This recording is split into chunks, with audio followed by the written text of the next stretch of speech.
홀로 양양으로 여행 떠난 후 55세 변호사를 만나 재혼하고 한 달 뒤 완전 날벼락을 맞았습니다. 저는 정은아라고 합니다. 올해 62세죠. 남편이 하늘나라로 떠난 지 8년이 흘렀어요. 그동안 서울에서 작은 북카페를 운영하며 조용히 살아왔습니다. 그런데 지난 생일날 문득 이런 생각이 들었어요. 나도 이제 나만을 위한 시간을 가져봐도 되지 않을까? 평생 남편과 아이들만 챙기며 살아왔는데 이제는 정말 나 자신을 위한 하루쯤은 괜찮지 않겠냐는 마음이 들었습니다. 그래서 무작정 양양행 고속버스표를 끊었어요. 특별한 계획은 없었어요. 그냥 바다가 보고 싶었거든요. 버스에 몸을 맡기고 창밖을 바라보니 마음이 조금씩 가벼워지는 게 느껴졌습니다. 양양에 도착해서 숙소부터 잡았어요. 작은 펜션이었는데 사장님이 친절하게 멍비치 해변을 추천해 주시더라고요. 반려견과 함께 산책할 수 있는 곳이라고 했죠. 저는 개를 키우지 않지만 왠지 그곳이 좋을 것 같았어요. 멍비치에 도착했을 때 정말 아름다웠습니다. 투명한 파도가 모래사장에 부딪히고 햇살이 바다 위에서 반짝반짝 춤을 추고 있었어요. 여기저기서 반려견들과 함께 뛰어노는 사람들의 모습이 너무나 평화로워 보였습니다. 저는 모래사장에 앉아서 파도 소리를 들었어요. 언제 이런 여유를 가져본 게 마지막이었을까 하는 생각이 들더라고요. 그때였어요. 뒤에서 조용한 남자 목소리가 들려왔습니다. 혼자 오신 거예요? 깜짝 놀라서 뒤돌아보니 단정한 셔츠 차림의 남자분이 책 한 권을 들고 서 계시더라고요. 나이는 50대 중반 정도로 보였어요. 인상이 차분하고 따뜻했습니다. 네, 혼자 왔어요. 저도 자연스럽게 대답했죠. 그분이 미소를 지으며 말씀하시더라고요. 여기선 누구나 혼자 와요. 그래야 진짜 쉬거든요. 그 말이 참 마음에 와닿았어요. 정말 그런 것 같았거든요. 혼자여서 오히려 자유롭고 편안했어요. 변호사 최도윤이라고 합니다. 그분이 자기소개를 하시더라고요. 정은아입니다. 서울에서 카페를 운영하고 있어요. 짧은 대화였지만 이상하게 마음이 편해졌어요. 처음 만난 사람인데도 어색하지 않았거든요. 최도윤 씨의 말투가 정말 차분했어요. 급하지도 않고 부담스럽지도 않게 말씀하시는 게 좋았습니다. 그런데 그때 바람에 섞여서 낮은 기침 소리가 들렸어요. 최도윤 씨가 가슴을 살짝 쓸어내리는 모습도 보였고요. 괜찮으신지 물어보려다가 그만뒀어요. 처음 만난 사이인데 너무 사적인 질문일 것 같았거든요. 책 읽으시려고 오신 거예요. 제가 그분의 손에 들린 책을 가리키며 물었습니다. 아, 이거요. 그냥 습관적으로 들고 다녀요. 사실 바다 보러 온 게 더 맞을 것 같아요. 우리는 잠시 나란히 서서 바다를 바라봤어요.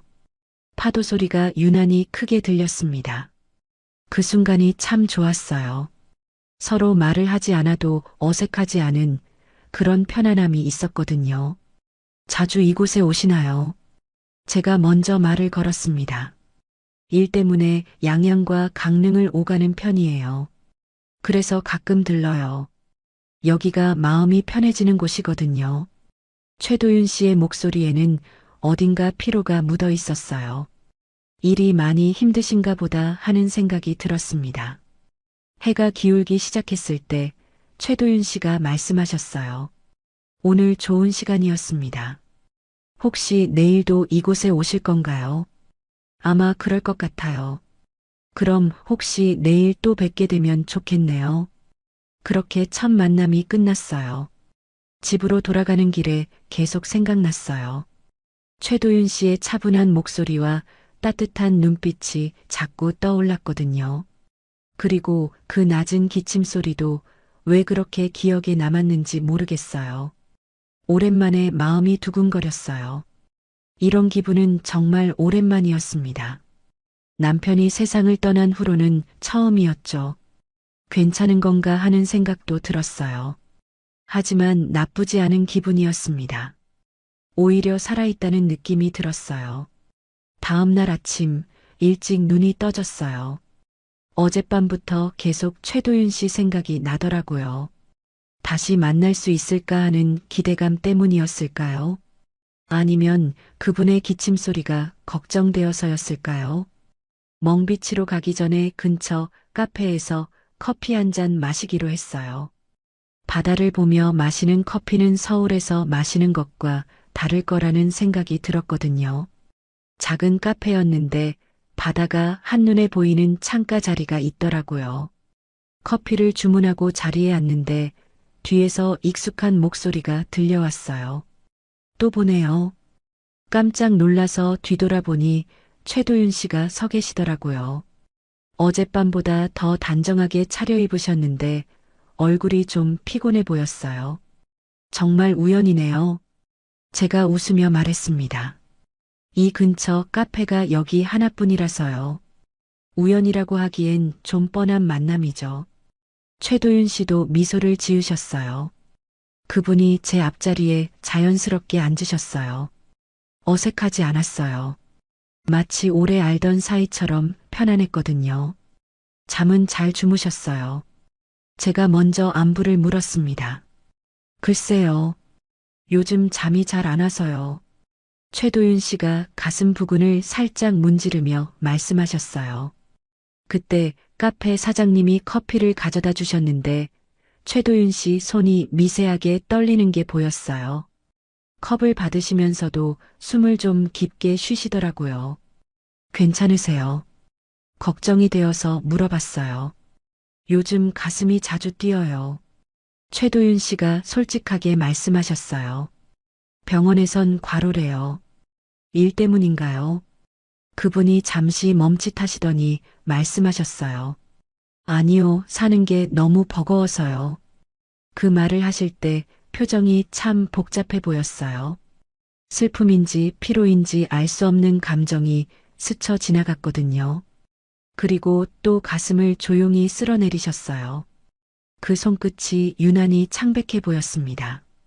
저는 뭐라고 위로의 말을 해드려야 할지 몰랐어요.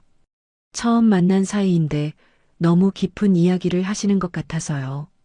하지만 그분이 저에게 이런 이야기를 하신다는 게 어딘가 고마웠어요. 변호사 일이 많이 힘드시나 봐요. 일은 할 만해요. 그런데 혼자 사는 게 생각보다 쉽지 않네요. 아내를 몇 년 전에 먼저 보냈거든요. 아, 그러셨구나 하는 생각이 들었어요. 저와 비슷한 상황이셨던 거네요. 갑자기 마음이 더 가까워진 느낌이었습니다. 저도 남편을 8년 전에 떠나보냈어요. 그러셨구나요. 그럼 저보다 훨씬 오래 혼자 사셨네요. 우리는 잠시 조용히 커피를 마셨어요. 서로의 아픔을 이해하는 침묵이었다고 할까요? 말하지 않아도 통하는 게 있었어요. 창밖으로 바다가 보였는데 파도가 조용히 밀려왔다 물러가더라고요. 그 모습을 보니 마음이 차분해졌습니다. 오늘 날씨가 좋네요. 해가 질 때까지 바닷가에 있어 보려고요. 제가 말했어요. 저도 그럴 생각이에요. 혹시 함께 걸어보실래요? 그렇게 우리는 카페를 나와서 바닷가를 걸었어요. 멍비치는 오후가 되니까 더 아름다웠어요. 바람이 시원하게 불어서 기분이 좋았거든요.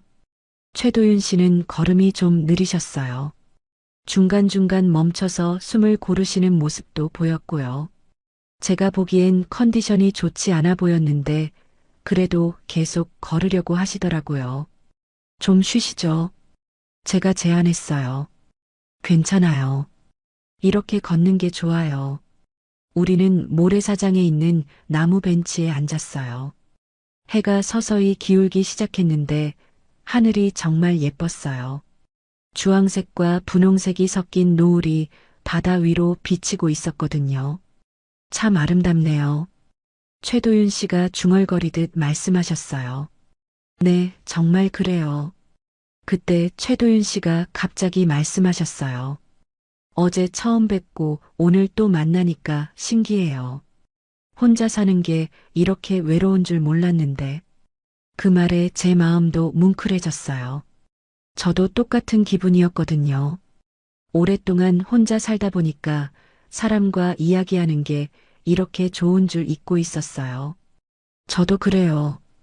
카페에서 손님들과 이야기하긴 하지만 이렇게 진솔한 대화는 오랜만이에요. 노을이 점점 짙어졌어요. 바다가 온통 금빛으로 물들었거든요. 최도윤 씨의 옆모습도 노을빛에 물들어서 더욱 부드러워 보였어요. 그런데 그분이 또 가슴을 쓸어내리시더라고요. 이번엔 조금 더 길게요. 표정도 살짝 일그러지셨고요.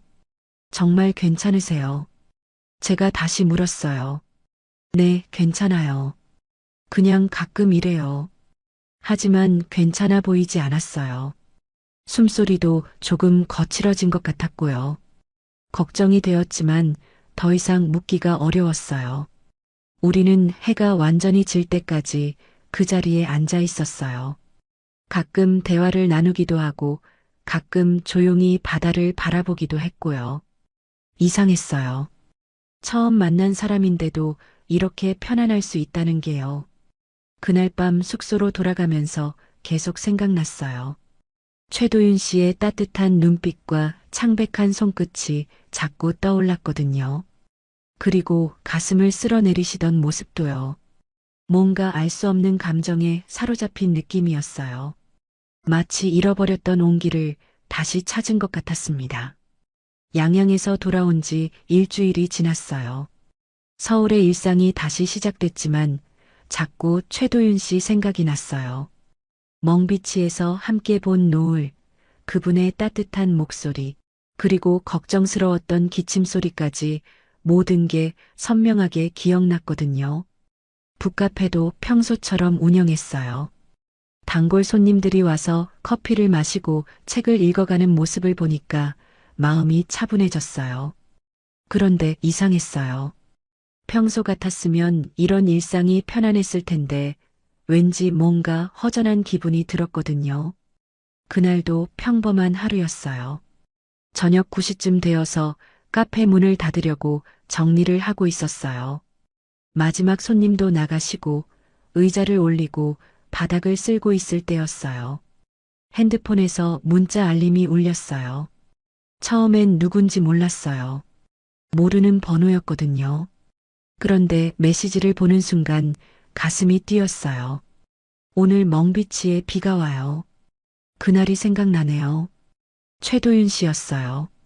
어떻게 제 번호를 아셨는지는 몰랐지만 그런 건 중요하지 않았어요. 그분이 저를 생각하고 계셨다는 게 중요했거든요. 저도 바로 답장을 보냈어요. 서울은 맑은데 양양에 비가 오나 보네요.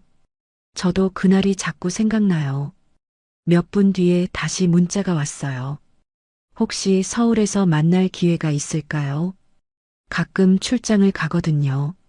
그 말에 제 마음이 두근거렸어요. 다시 만날 수 있다는 생각에 기뻤거든요. 언제든 괜찮아요. 카페 주소 알려드릴게요. 그렇게 문자를 주고받으면서 하루가 끝났어요. 그날 밤은 잠이 잘 안 왔어요. 최도윤 씨를 다시 만날 수 있다는 기대감 때문이었을까요? 며칠이 지났어요. 그동안 최도윤 씨와 가끔 문자를 주고받았는데 그분의 메시지는 항상 따뜻했어요. 안부를 물어보시거나 날씨 이야기를 하시거나 가끔은 바다 생각이 난다고 하시기도 했고요. 그러던 어느 날 오후였어요. 카페에 손님이 별로 없어서 혼자 책을 정리하고 있었는데 문이 열리는 소리가 들렸어요. 고개를 들어보니 최도윤 씨가 서 계시더라고요. 어머, 정말 오셨네요. 제가 깜짝 놀라며 인사했어요. 출장차 서울에 와서요. 약속 시간 전에 들렀습니다. 최도윤 씨는 여전히 단정한 모습이셨어요. 그런데 양양에서 봤을 때보다 좀 더 피곤해 보였어요. 얼굴색도 좀 안 좋아 보였고요. 어서 앉으세요. 뭘 드릴까요? 커피 한 잔만 부탁드려요. 최도윤 씨가 창가 자리에 앉으셨어요. 제가 커피를 내려서 가져다 드렸는데 그때 최도윤 씨가 작은 종이 상자를 꺼내시더라고요. 이게 뭐예요? 그날 당신이 앉았던 자리 근처 모래예요. 최도윤 씨가 조용히 말씀하셨어요. 버릴 수가 없더군요. 깜짝 놀랐어요. 모래를 가져오신다는 게 어떤 의미일까요? 그런데 그분의 눈빛을 보니까 진심이 느껴졌어요. 정말 그날을 소중하게 생각하고 계신 것 같았거든요. 고마워요. 정말 생각지도 못한 선물이네요. 별것도 아닌데 민망하네요. 우리는 커피를 마시며 이야기를 나눴어요. 최도윤 씨는 서울 출장이 생각보다 자주 있다고 하시더라고요. 그러면서 가끔 이렇게 들러도 되는지 물어보셨어요. 당연히 괜찮아요. 언제든 오세요. 그날은 약 1시간 정도 카페에 계셨어요. 다른 손님들도 몇 분 계셨는데 최도윤 씨가 조용히 앉아서 책을 읽거나 저와 이야기하시는 모습이 자연스러웠어요. 마치 원래부터 이 카페의 단골 손님이셨던 것처럼요. 그분이 가실 때 말씀하셨어요. 다음에 또 와도 될까요? 당연히요. 연락 주시면 언제든지요. 그날 밤 집에 돌아가서 모래가 담긴 작은 상자를 들여다봤어요. 정말 멍비치에 하얀 모래가 들어 있었어요. 왜 이런 걸 가져오셨을까 하는 생각이 들면서도 한편으로는 감동이었어요. 그 모래를 보니까 양양에서 함께했던 시간이 떠올랐거든요. 그날 밤 늦게 최도윤 씨에게서 문자가 왔어요. 오늘 좋은 시간이었어요. 카페 분위기가 정말 좋네요. 저도 좋았어요. 다음에 또 오세요. 혹시 괜찮으시면 가끔 통화해도 될까요? 혼자 있다 보니까 누군가와 이야기하고 싶을 때가 있어요. 그 메시지를 보는 순간 가슴이 따뜻해졌어요. 저도 똑같은 마음이었거든요. 저도 그래요. 언제든 연락하세요. 그날부터 최도윤 씨와 자주 통화를 하게 됐어요. 처음엔 짧은 안부 전화였는데 점점 길어졌어요. 서로의 하루 일상을 나누고 사소한 이야기도 하고 가끔은 깊은 얘기도 했어요. 최도윤 씨는 밤 늦게 전화를 자주 하셨어요. 일이 끝나고 나면 집이 너무 조용해서 외롭다고 하시더라고요. 저도 마찬가지였어요. 카페 문을 닫고 집에 가면 혼자인 게 외로웠거든요. 통화할 때마다 최도윤 씨의 목소리에서 피로가 느껴졌어요. 가끔 기침도 하시고 숨소리도 좀 거칠 때가 있었고요. 괜찮은지 물어보면 항상 괜찮다고 하시지만 걱정이 되었어요. 요즘 일이 많이 힘드세요. 그냥 좀 바빠서요. 별일 아니에요.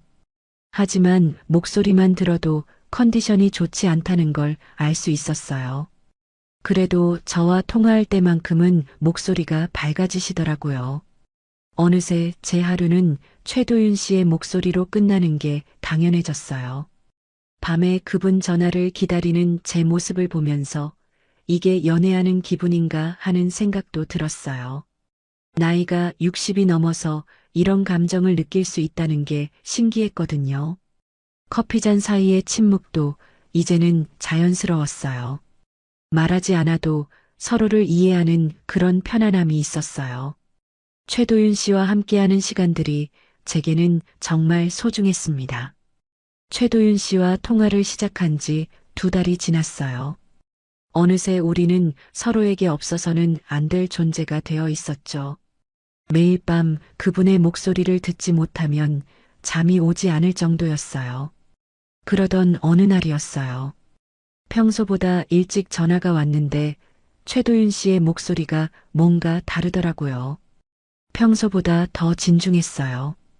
은하 씨, 오늘 시간 되시면 카페로 갈게요. 무슨 일 있으세요?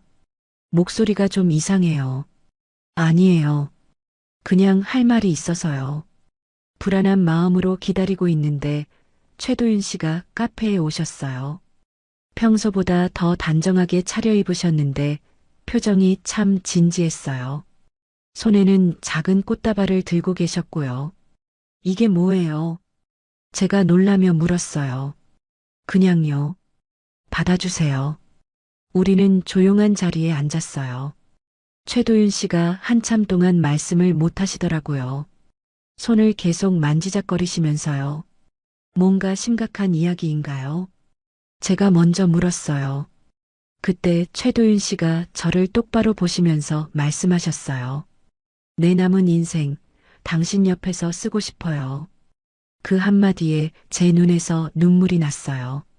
예상했던 말이었지만 실제로 들으니까 가슴이 벅찼거든요. 행복하면서도 두려웠어요. 정말 그런 마음이세요. 네, 진심이에요. 혼자 사는 게 이렇게 외로운 줄 몰랐어요. 당신을 만나고 나서야 살아있다는 느낌이 들어요. 최도윤 씨의 눈에도 눈물이 맺혀 있었어요. 그 모습을 보니까 더 마음이 아팠어요. 저도 똑같은 마음이었거든요. 하지만 현실적인 문제들이 걱정되었어요. 아이들 반응이 가장 걱정이었죠. 특히 둘째 며느리 소희가 제일 반대할 것 같았어요. 아이들은 뭐라고 할까요?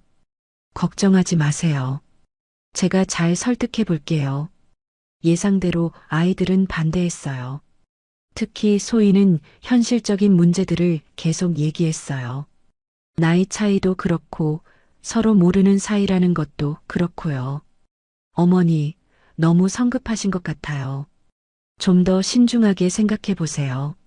하지만 저는 마음이 정해져 있었어요.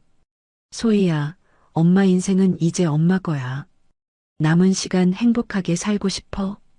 아들도 처음엔 반대했지만 제가 진심이라는 걸 알고 나서는 지지해줬어요. 엄마가 행복하면 된다고 하더라고요. 그렇게 우리는 결혼하기로 했어요. 조용한 결혼식이었지만 저에게는 정말 소중한 시간이었어요. 최도윤 씨와 함께 새로운 인생을 시작한다는 설렘으로 가득했거든요. 신혼 처음 며칠은 정말 행복했어요. 아침에 일어나면 옆에 최도윤 씨가 계시고 함께 아침을 먹고 저녁에는 같이 산책도 하고요. 오랫동안 혼자 살다가 누군가와 함께하는 일상이 이렇게 따뜻한 줄 몰랐어요. 최도윤 씨도 행복해 하셨어요.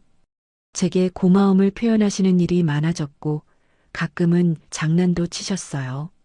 그런 모습을 보면서 제가 올바른 선택을 한 것 같다는 생각이 들었어요. 하지만 시간이 지나면서 뭔가 이상한 점들을 발견하기 시작했어요. 최도윤 씨의 밤이 점점 길어졌거든요. 저는 일찍 자는 편인데 최도윤 씨는 새벽까지 깨어 계시는 일이 많았어요. 처음엔 일 때문인 줄 알았어요. 변호사 일이 바쁘시니까요. 하지만 자세히 보니까 그게 아니었어요. 잠을 못 주무시는 것 같았거든요. 잠이 안 와요. 제가 걱정되어서 물으니까 그렇게 대답하셨어요. 뭔가 불편한 게 있으세요? 아니에요. 그냥 나이 들어서 그런가 봐요. 그런데 며칠 더 지나니까 다른 것들도 눈에 띄기 시작했어요. 새벽에 화장실에 가려고 일어날 때가 있는데 최도윤 씨의 숨소리가 좀 거칠더라고요. 평소와 다른 얕은 숨소리였어요. 그리고 아침에 일어나시면 항상 약을 드시는 것도 봤어요. 심장약이라고 하시더라고요. 처음엔 그러려니 했는데 약 종류가 꽤 많았어요. 약을 많이 드시네요. 혈압약이랑 심장약이에요. 나이 들면 다 먹는 거 아니에요. 최도윤 씨는 웃으시면서 대답하셨지만 제가 보기엔 단순한 성인병 약 같지는 않았어요. 약통에 쓰여 있는 글씨도 복잡했고요. 가끔 가슴을 쓸어내리시는 것도 자주 봤어요. 양양에서 처음 만났을 때부터 그러셨는데 결혼 후에는 더 자주 그러시는 것 같았어요. 괜찮으세요? 제가 물어보면 항상 같은 대답이었어요. 괜찮아요. 그냥 피로해요. 최도윤 씨의 미소는 여전했어요. 저에게 항상 다정하셨고 사랑한다는 말도 자주 해주셨어요. 하지만 눈빛이 예전과 달라진 게 느껴졌어요. 뭔가 멀어지고 있는 느낌이랄까요? 밤에 함께 누워 있을 때도 그랬어요. 최도윤 씨가 잠들기 전에 한숨을 쉬시는 걸 들을 수 있었어요. 깊고 무거운 한숨이었어요. 뭔가 고민이 있으세요? 아니에요. 당신과 결혼해서 너무 행복해요. 그렇게 말씀하셨지만 제 눈엔 뭔가 숨기시는 것 같았어요. 하지만 너무 깊이 묻기가 어려웠어요. 결혼한 지 얼마 안 됐는데 부담을 드리고 싶지 않았거든요. 그래도 걱정이 되어서 가끔 병원에 가보시라고 권했어요.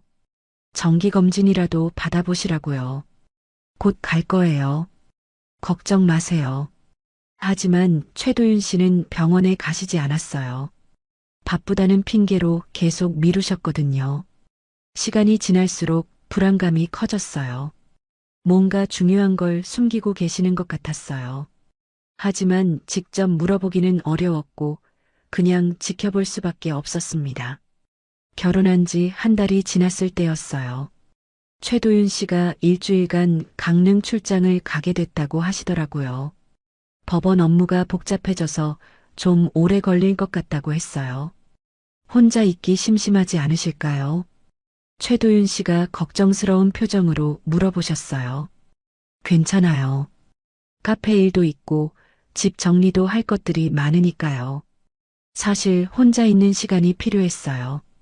최도윤 씨와 함께 살기 시작하면서 행복했지만 가끔은 제 공간이 그리웠거든요. 그리고 최도윤 씨의 건강 상태가 계속 걱정되어서 좀 정리된 시간을 가지고 싶기도 했고요. 최도윤 씨가 떠나신 첫날은 평범했어요. 오랜만에 혼자 아침을 먹고 카페에 가서 일을 했어요. 그런데 집에 돌아와서 보니까 뭔가 허전했어요. 이미 최도윤 씨와 함께하는 일상에 익숙해져 있었나 봐요. 둘째 날부터는 집 정리를 시작했어요. 최도윤 씨가 가져오신 짐들이 아직 정리가 안 된 게 많았거든요.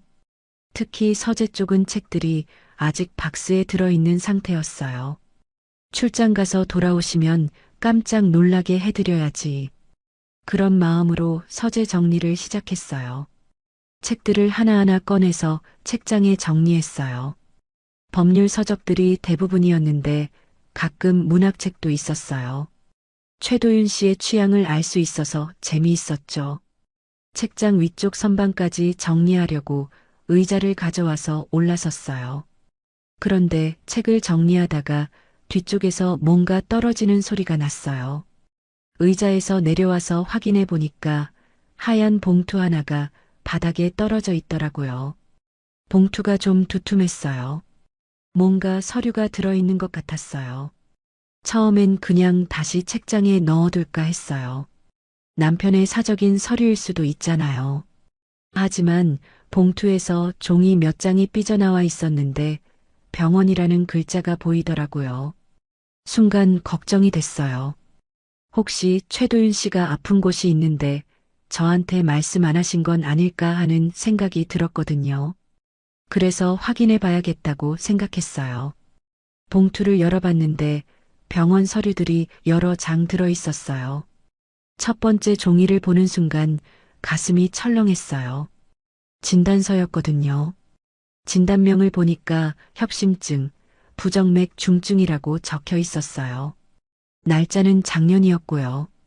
그러니까 저와 만나기 전부터 아프셨던 거예요. 두 번째 종이를 봤는데 또 다른 병원 진단서였어요. 역시 심장 관련 질환이었고 상태가 좋지 않다는 내용이었어요. 의사 소견란에는 지속적인 치료와 관리 필요, 예후 불량이라는 무서운 말이 적혀 있었어요. 손이 떨리기 시작했어요. 왜 이런 중요한 걸 저한테 말씀 안 하셨을까요? 결혼 전에 알았다면 더 잘 돌봐드릴 수 있었을 텐데요. 그런데 세 번째 종이를 보는 순간 정말 충격을 받았어요. 생명보험 가입 서류였거든요. 날짜를 보니까 결혼식 일주일 전이었어요. 보험 수익자란을 봤는데 제 이름이 적혀 있었어요. 정은아. 제 이름이 또박또박 적혀 있었어요. 이게 뭐야? 소리가 저절로 나왔어요. 숨이 막히는 느낌이었어요. 손끝이 덜덜 떨렸어요. 이게 무슨 의미인지 이해하기까지 시간이 좀 걸렸어요. 결혼하기 전에 미리 저를 보험 수익자로 해놓으신 거예요. 그것도 중증 심장병을 앓고 계시면서요. 모든 게 계산된 것 같았어요. 바닥에 주저앉았어요. 머릿속이 하얘졌거든요.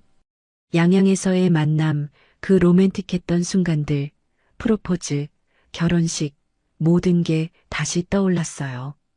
그런데 이제는 모든 게 다르게 보였어요.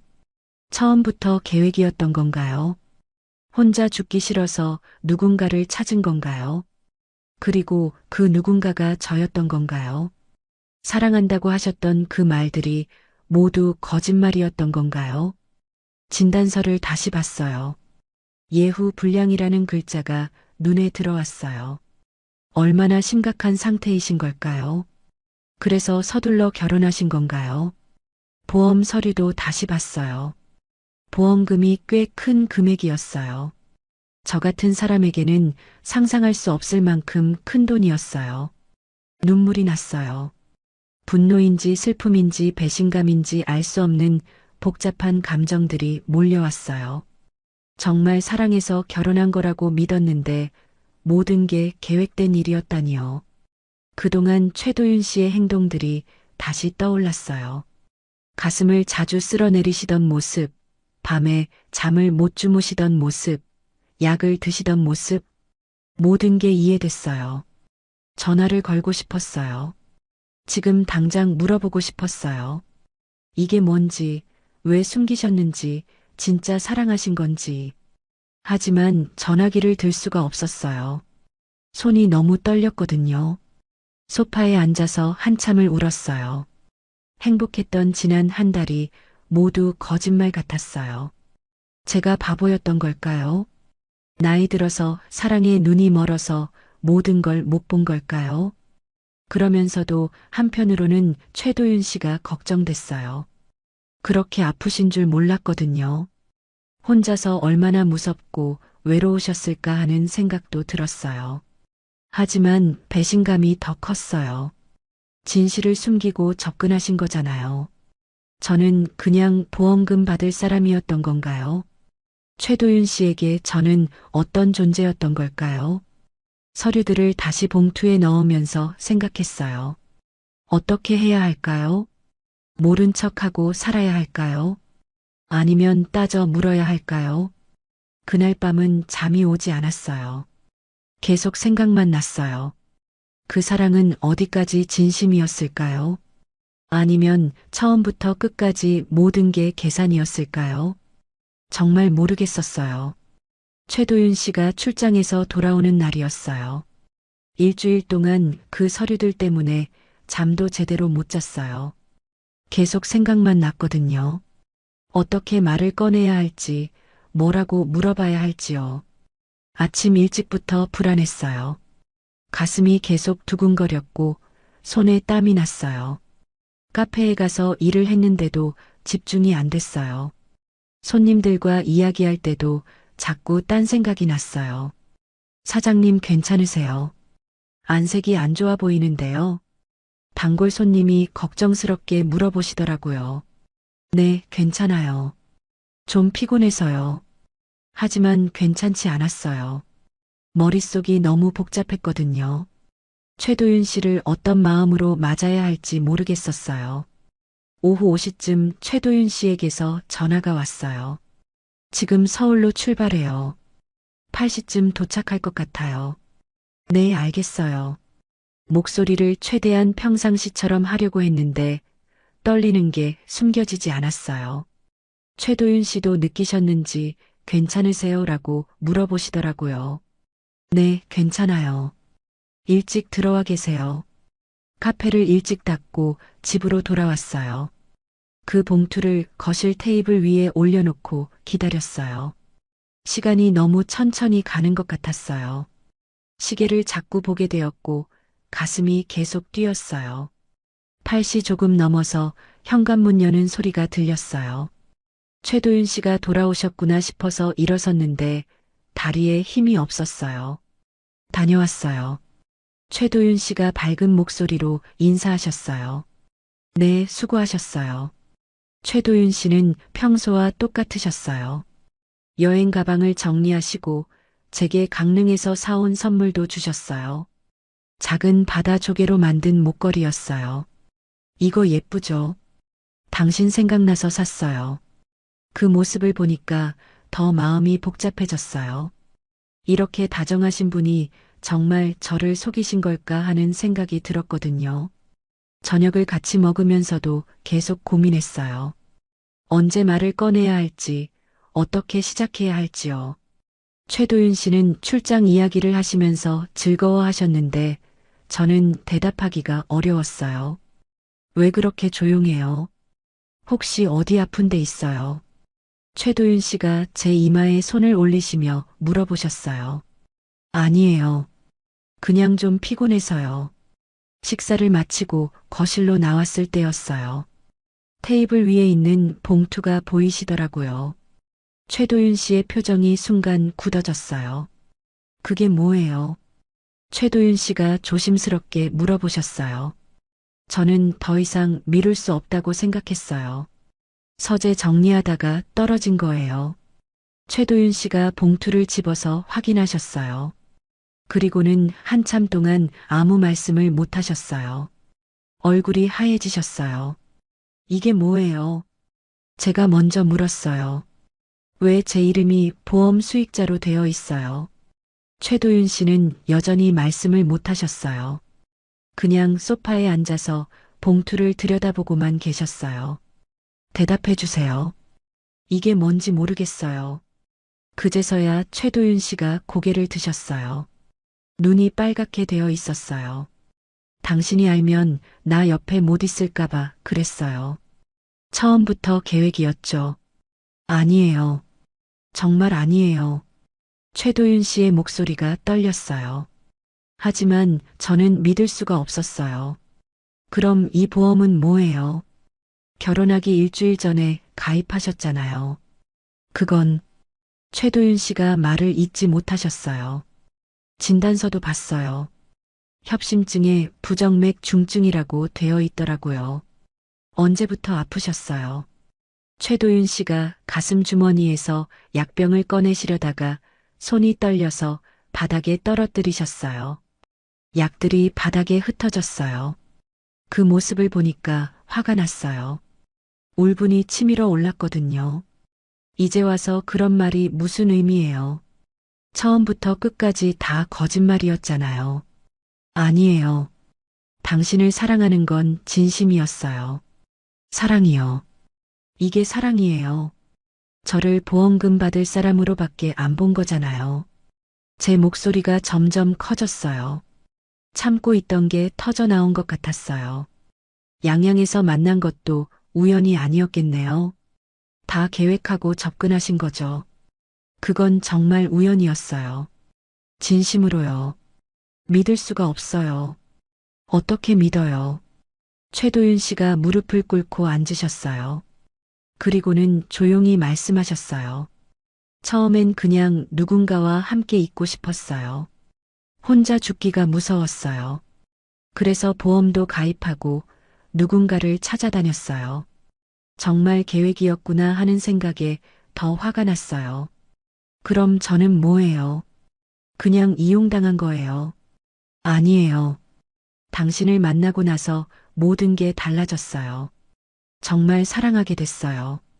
보험 같은 건 중요하지 않게 됐고요. 말이 안 돼요. 그럼 왜 숨기셨어요? 왜 말씀 안 하셨어요? 말하면 당신이 부담스러워 할까 봐요. 동정으로 결혼하는 건 싫었어요. 최도윤 씨의 눈에서 눈물이 났어요. 하지만 저는 여전히 믿기 어려웠어요. 당신을 사랑한 게 죄가 됐네요. 최도윤 씨가 중얼거리듯 말씀하셨어요.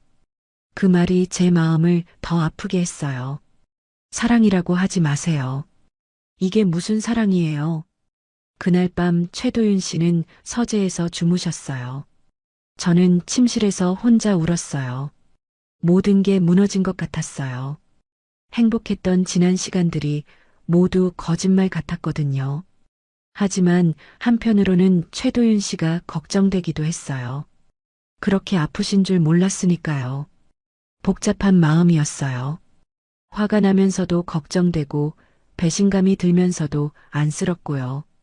다음 날 아침 어색한 침묵이 흘렀어요. 서로 말을 못하겠더라고요. 뭘 어떻게 해야 할지 모르겠었어요. 그날 밤은 정말 끔찍했어요. 저는 침실에서, 최도윤 씨는 서재에서 따로 주무셨는데 둘 다 잠을 못 잤을 거예요. 벽 너머로 가끔 기침 소리가 들렸거든요. 평소보다 더 심한 기침이었어요. 새벽 3시쯤이었을까요? 갑자기 서재에서 큰 소리가 났어요. 뭔가 쓰러지는 소리였어요. 처음엔 책이 떨어진 줄 알았는데 그 다음에 신음소리가 들렸어요. 급하게 서재로 뛰어갔어요. 최도윤 씨가 바닥에 쓰러져 계셨어요. 얼굴이 새하얗고 가슴을 움켜잡으며 괴로워하고 계셨어요. 여보, 어떻게 된 거예요? 제가 다급하게 물었어요. 가슴이 너무 아파요. 최도윤 씨가 간신히 말씀하셨어요. 심장 발작인 것 같았어요. 즉시 119에 신고했어요. 손이 너무 떨려서 번호를 잘못 누르기도 했고요. 환자분이 의식은 있으신가요? 응급실 직원이 물었어요. 네, 있어요. 근데 가슴을 아파해요. 심장병이 있어요. 지금 구급차 보내드릴게요. 환자분 옆에서 계속 말을 걸어주시고 편안한 자세로 눕혀주세요. 구급차가 올 때까지 정말 긴 시간이었어요. 최도윤 씨가 계속 아파하시는데 제가 해드릴 수 있는 게 없었거든요. 그냥 손을 잡고 괜찮다, 곧 병원 간다고 계속 말씀드렸어요. 그런데 그때 최도윤 씨가 힘겹게 말씀하셨어요. 미안해요. 정말 미안해요. 지금 그런 말 하지 마세요. 힘내세요. 아직도 화가 나 있었지만 그런 상황에서는 그런 감정들이 중요하지 않았어요. 살아계셔야 한다는 생각만 들었거든요. 구급차가 도착해서 병원으로 향했어요. 응급실 침대에 누워 계신 최도윤 씨를 보니까 정말 많이 아프신 것 같았어요. 의료진들이 분주하게 움직였고 저는 바깥에서 기다려야 했어요. 보호자분이세요? 간호사가 물어보더라고요. 네, 부인입니다. 환자분이 언제부터 심장 질환을 앓으셨나요? 잘 모르겠어요. 어제야 알았어요. 간호사가 의아한 표호로 저를 봤어요. 부부인데 그런 걸 모른다는 게 이상했겠죠. 응급처치를 받으신 후 최도윤 씨는 중환자실로 옮겨지셨어요. 가슴의 심전도 선들이 복잡하게 연결되어 있었고 산소 마스크도 끼고 계셨어요. 그 모습을 보니까 가슴이 아팠어요. 의사 선생님이 설명해 주셨어요. 급성 심근경색이에요. 다행히 빨리 병원에 오셔서 응급처치를 할 수 있었어요. 하지만 상태가 좋지 않으니까 며칠 더 지켜봐야겠어요. 생명에는 지장이 없나요? 현재로선 안정적이에요. 하지만 환자분이 원래 심장 질환이 있으셨죠. 협심증에 부정맥까지 있으시니까 계속 주의 깊게 관리하셔야 해요. 그제서야 최도윤 씨의 상태가 얼마나 심각한지 알 수 있었어요. 왜 그동안 숨기셨는지도 이해가 됐고요. 중환자실 면회 시간에 들어갔어요. 최도윤 씨는 의식이 있으셨지만 많이 약해 보이셨어요. 제 손을 보시더니 눈물을 흘리셨어요. 미안해요. 최도윤 씨가 힘없는 목소리로 말씀하셨어요. 지금은 그런 얘기 말고 푹 쉬세요. 아니에요. 말해야겠어요. 최도윤 씨가 산소 마스크를 살짝 밀어내시며 말씀하셨어요. 처음엔 보험이었어요. 맞아요. 제 가슴이 다시 아팠어요. 역시 그랬구나 하는 생각이 들었거든요. 작년에 진단받았어요. 의사가 길어야 1-2년이라고 했어요. 내 몸이 오래 못 간다고 했거든요. 최도윤 씨의 목소리가 더 작아졌어요. 혼자 죽기가 무서웠어요. 그냥 내 남은 삶을 누군가 곁에서 지켜봐 줬으면 했어요. 그게 당신이었어요. 그 말을 들으니까 복잡한 감정이 들었어요. 화가 나면서도 이해가 되었어요. 그럼 왜 숨겼어요? 왜 말씀 안 하셨어요? 당신이 날 동정할까 봐요. 최도윤 씨가 눈을 감으시며 말씀하셨어요. 동정으로 결혼하는 건 싫었어요. 그래도 알 권리는 있었잖아요. 맞아요. 잘못했어요. 최도윤 씨가 제 손을 약하게 잡으셨어요. 손이 차가웠어요. 하지만 한 가지는 진심이에요. 당신을 만나고 나서 정말 사랑하게 됐어요. 보험 같은 건 중요하지 않게 됐어요. 정말이요. 네. 당신 덕분에 내 심장은 진짜로 뛰었어요. 그 말에 제 눈에서도 눈물이 났어요. 어떤 감정인지 정확히 모르겠었어요. 아직도 화가 나 있으면서도 한편으로는 안쓰럽고 또 한편으로는 사랑스럽기도 했어요. 양양에서 처음 만났을 때부터요.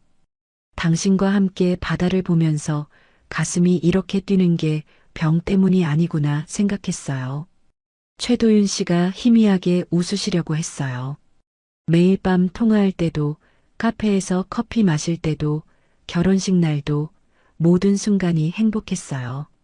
진심이었어요. 저는 최도윤 씨의 손을 꽉 잡았어요. 차가운 손이 조금씩 따뜻해지는 것 같았어요. 그럼 됐어요. 그게 진심이라면 됐어요. 정말이요. 네. 하지만 앞으로는 아무것도 숨기지 마세요. 아픈 것도 무서운 것도 모든 걸 함께 나눠요. 최도윤 씨가 고개를 끄덕이셨어요. 눈물이 계속 흘렀어요. 고마워요. 정말 고마워요. 그날 밤 저는 병원 의자에서 잤어요. 최도윤 씨 곁을 떠나고 싶지 않았거든요. 중간중간 깨서 심전도 모니터를 확인했어요. 규칙적인 심장 박동 소리가 들렸어요. 아침이 되어서 최도윤 씨가 눈을 뜨셨을 때 제가 옆에 있는 걸 보시고 놀라셨어요. 왜 여기서 주무셨어요? 당신 곁에 있고 싶었어요. 최도윤 씨가 다시 눈물을 흘리셨어요. 하지만 이번엔 기쁜 눈물 같았어요. 의사 선생님이 오셔서 상태를 확인해 주셨어요.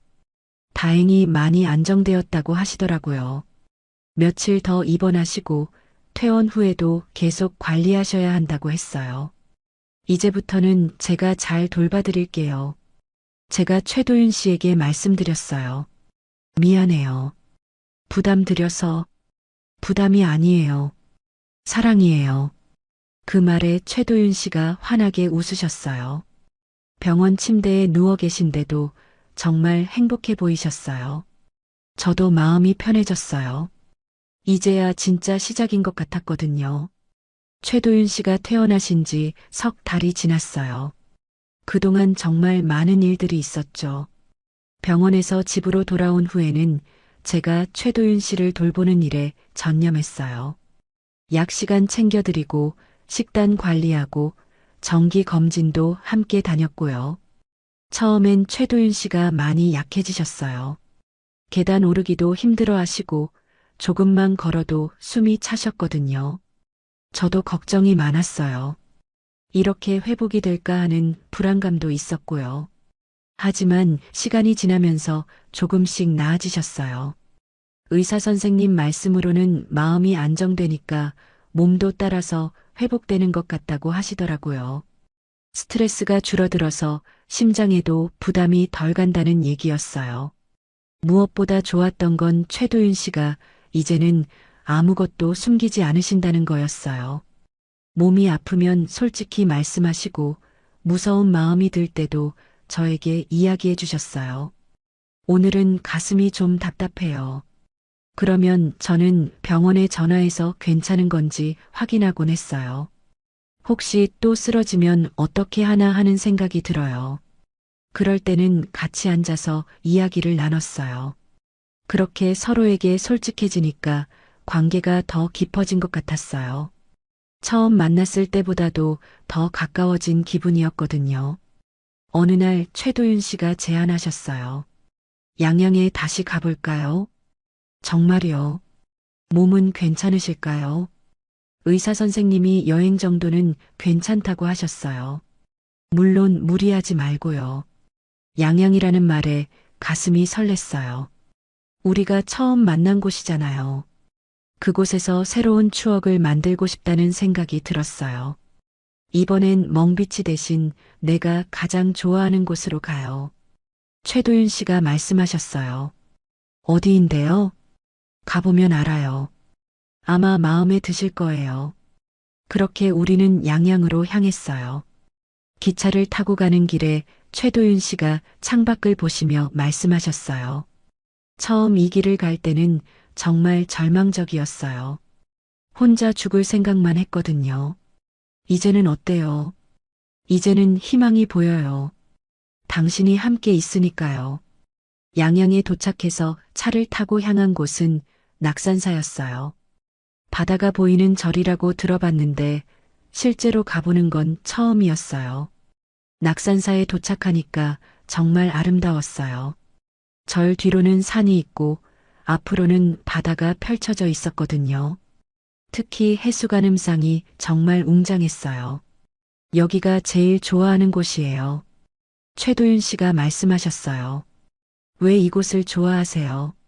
마음이 평안해져요. 관음보살님이 모든 걸 다 보고 계신다는 느낌이 들어서요. 우리는 해수관음상 전망대까지 천천히 올라갔어요. 최도윤 씨가 중간중간 쉬면서 올라가셨는데 예전보다는 훨씬 나아 보이셨어요. 전망대에 도착하니까 정말 멋진 풍경이 펼쳐졌어요. 바다가 한눈에 보이고 파도 소리도 들렸어요. 하지만 멍비치와는 다른 느낌이었어요. 더 고요하고 평안한 느낌이랄까요? 내일 새벽에 일출을 보러 와요. 최도윤 씨가 제안하셨어요. 새벽에요. 네. 여기서 보는 일출이 정말 아름다워요. 꼭 보여드리고 싶어요. 그날 밤 우리는 낙산사 근처 펜션에서 잤어요. 최도윤 씨는 일찍 주무셨는데 전보다 훨씬 편안해 보이셨어요. 약도 제때 드시고 숨소리도 안정적이었고요. 새벽 5시에 일어나서 낙산사로 향했어요.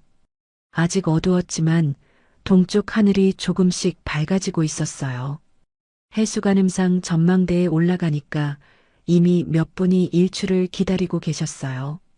우리도 좋은 자리에 앉아서 기다렸어요. 춥지 않으세요? 제가 최도윤 씨에게 물었어요. 괜찮아요.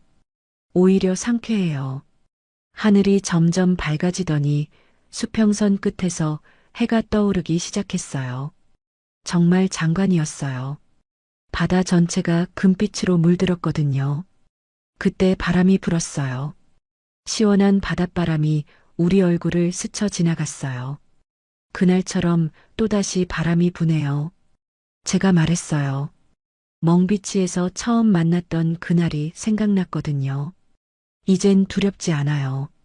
최도윤 씨가 잔잔한 목소리로 말씀하셨어요. 무엇이요? 바람도 바다도 죽음도요. 이젠 숨이 차지 않아요. 최도윤 씨가 깊게 숨을 쉬셨어요. 정말 편안해 보이셨어요. 당신이 내 삶을 편안하게 만들어줬어요. 그 말을 들으니까 제 마음도 따뜻해졌어요.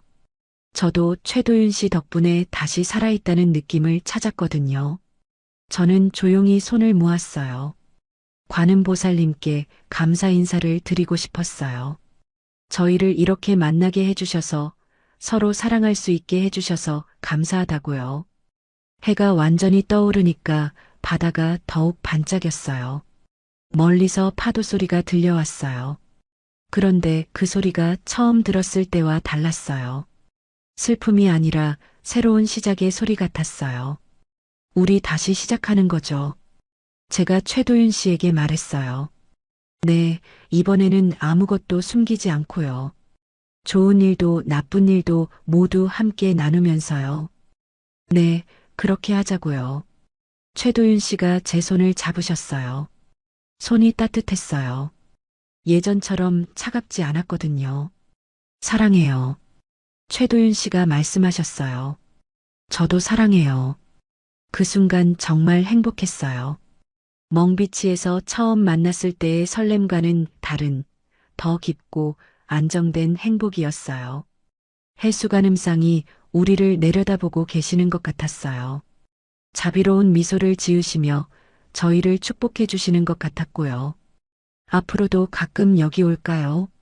제가 제안했어요. 좋아요. 우리만의 특별한 장소로 만들어요.